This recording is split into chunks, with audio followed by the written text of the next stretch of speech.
Сәлем көрермендерім. Бүгінгі дайындайтын тағамым жусайдан дайындайын отырмын. Жусайды әдемілеп жуып аласыздар, сосын әдемілеп майдалап турайсыздар.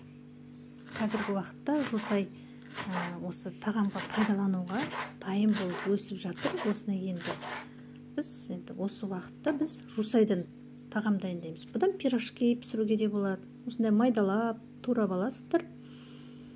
Міне жусайды турап болдық. Енді осыған мен 2 түйір жұмыртқа қосамын. Енді жусайыңыз бұдан сәл көптеу болса 3 түйір қосасыз. Одан көптеу болса 4 түйір қосасыз. Ұнды да тап солай аласыздар. Мен мына жерде 3 қасық кішкене шай қасықтан ұн қостым. Кішкене тұз қосамыз. Жарты қасық сосын бұрыш қосамыз.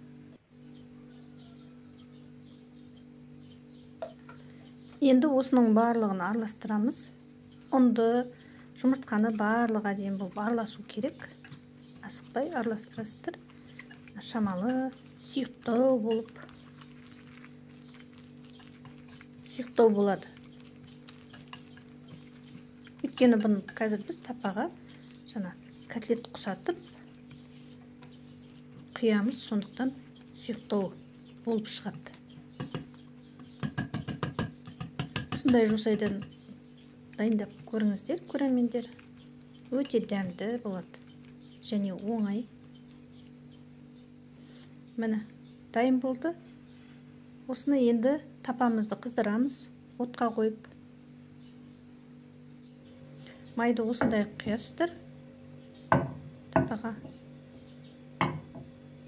қызған соң үстіне осындай шұңылдау қасықпен бір қасықтан құйып шығасыздар.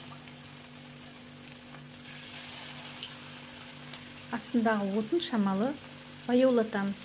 Бірден қатты отқа қоймайсыздар, өйткені бұл жұмыртқа тез қызарып күйіп кетеді. Асты шамалы піскенше тұрады. Содан соң аударамыз мына бетіне, екінші бетіне. Екінші бетінде тап сондай қылып пісіріп аламыз.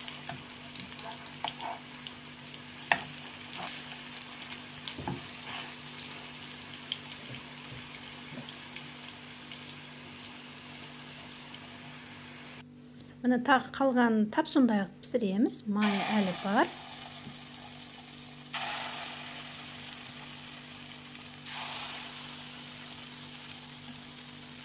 Астындағы отын ашпаймыз, бая отта жаймен піседі. Тез дайын болатын тағам. Бұны енді жусай болмай жатса сіздерде, жусайдың орнына жуа қоссаңыздар да болады.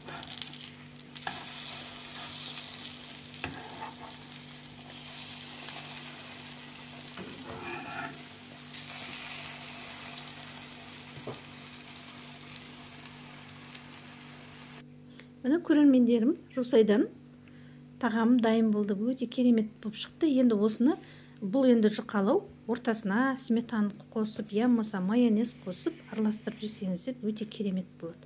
Ұнаса каналыма тіркеліңіздер, лайк басыңыздар, көріскенше сау болыңыздар.